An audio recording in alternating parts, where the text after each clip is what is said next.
Здравейте! Днес излизам да почистя и най-накрая имам ръкавица. Аз и моята артистична сянка поехме на път по уличка без хора. Тези обувки бяха доста хубави.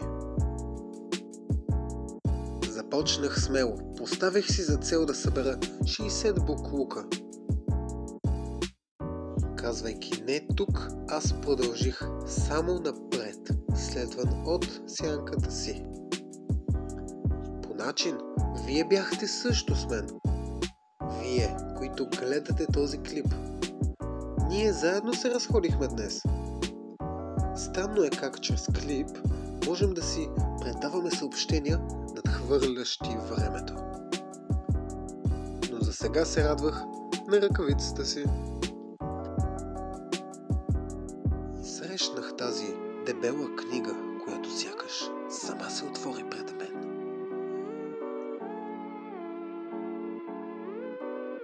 Тя ме отведе до това заривено стълбище. След това аз се спуснах надолу, но не беше лесно. Всъщност, досега всеки път изключвах камерата си, за да пестя батерия. А се получаваше така, че след метър или два я включвах пак, за да снимам отново поредните буклуци, които не съм забелязал.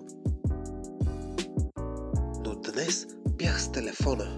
Беше много по-удобно да снимам.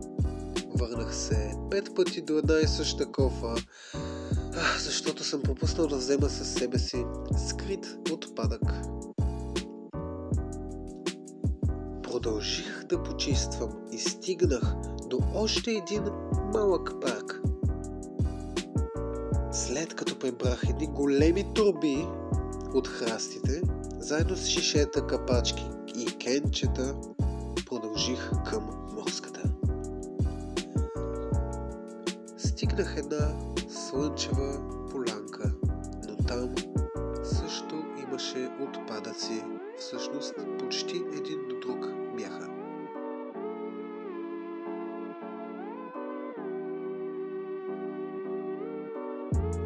Когато стигнах до близка детска площадка, забелязах тази птичка, която се опитваше да се качи на люлката и да си играе.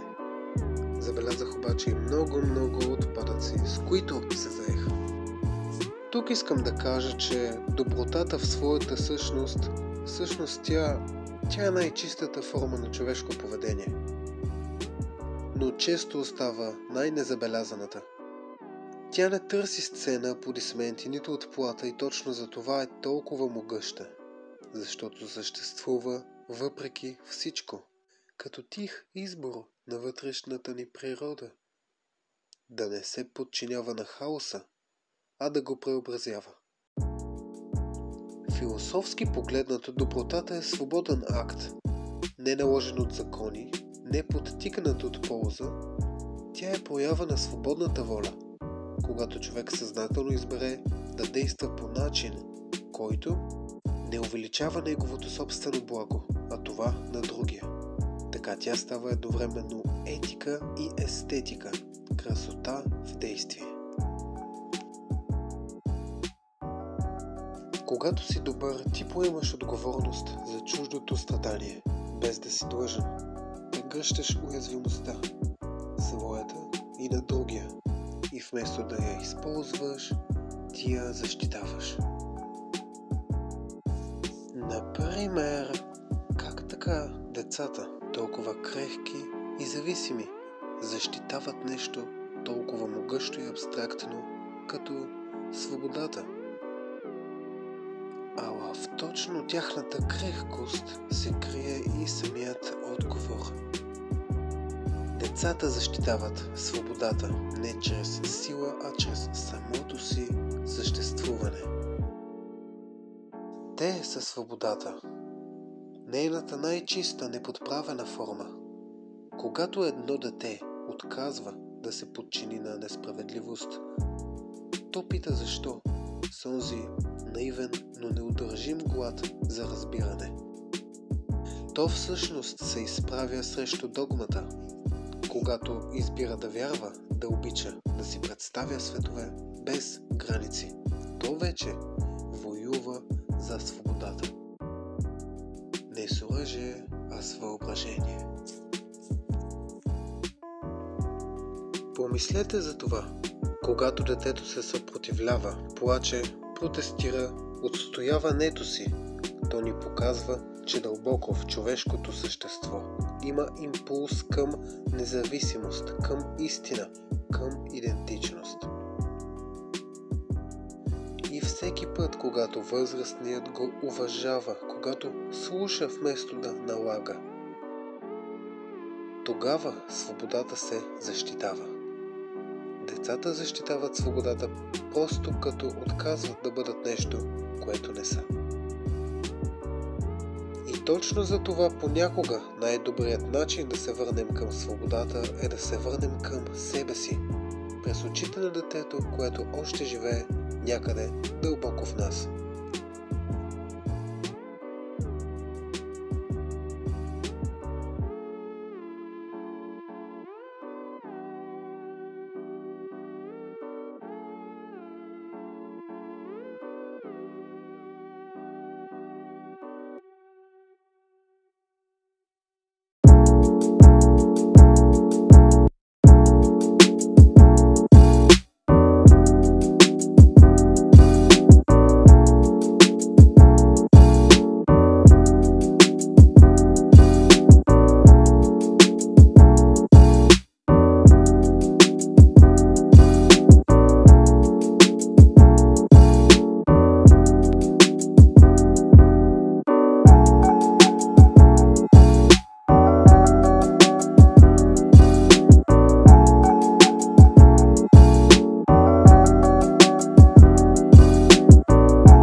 Накрая снимах тези храсти, в които щъкаха връбчета.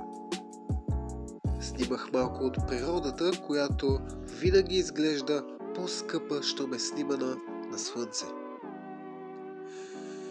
Снимах себе си и моста, както и това лятно море.